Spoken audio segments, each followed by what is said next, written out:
The history of automotive design is littered with bold attempts to create vehicles so different in how they look and how they work that they render obsolete everything that's come before. The most daring of these are usually concept cars, which aren't limited by practicality or government regulations and can therefore allow automakers to really push the limits. 2014 Mercedes-AMG G63 6x6. By today's SUV standard, the 2021 Mercedes-Benz G-Class is already a strange beast. While it's one of the most capable off-road vehicles you can buy, there's a greater chance of one driving over a curb on Rodeo Drive than ever leaving the pavement for hardcore off-roading. In 2013, Mercedes made a version of the G-Class that was far more over the top than the current model. The heavily modified Mercedes-AMG G63 6x6 added an extra axle and wheels under a pickup bed, giving the truck six-wheel drive. There were 5 differential locks and other specialized hardware to make the upgraded G-Wagon nearly unstoppable. Power came from an AMG-tuned 544 horsepower twin-turbo V8. While the G63 6x6 was all business outside, its cabin was a different story. It was lined with S-Class levels of luxury materials and finishes.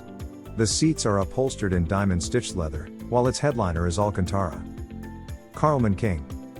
It looks like an F-117 stealth fighter, is priced like a supercar, and is outfitted with a uniquely luxurious interior. It's the most expensive SUV you can buy.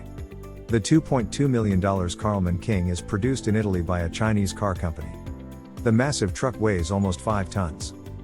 Based on a Ford F-550 truck chassis with a 6.8-liter V10, the outrageous and optionally armored SUV is outfitted with a 45 flat-panel display, a Sony PlayStation 4, opulent reclining seats, a built-in coffee maker, and much more.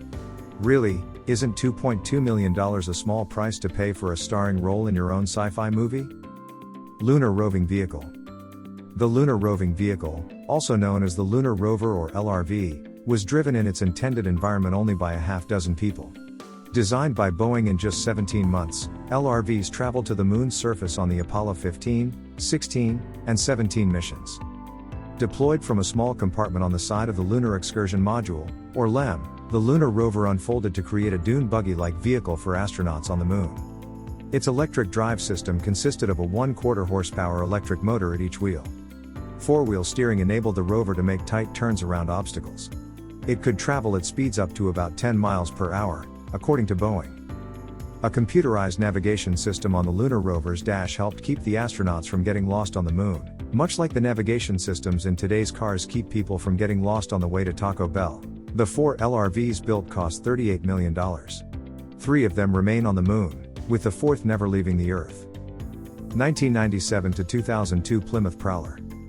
The Plymouth Prowler, and later Chrysler Prowler, was a modern interpretation of a 1932 Ford Hot Rod.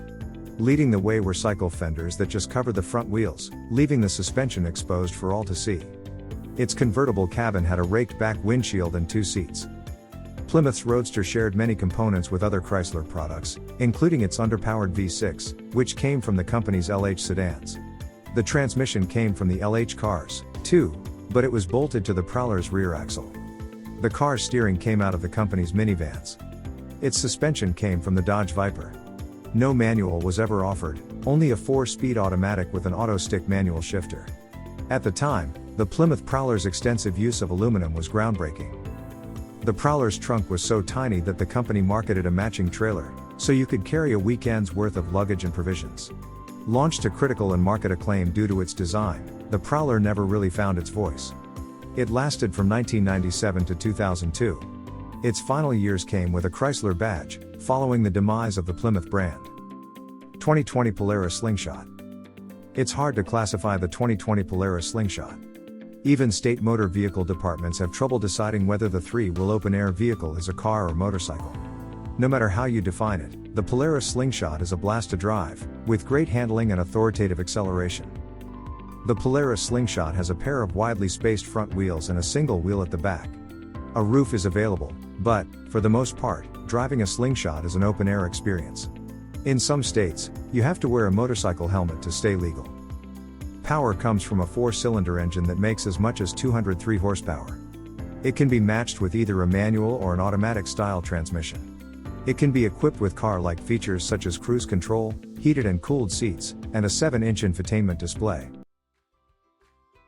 If you enjoyed this video, Kindly press the like button. Also, don't forget to subscribe with notifications on, so that you don't miss out on videos like this. Thank you for watching.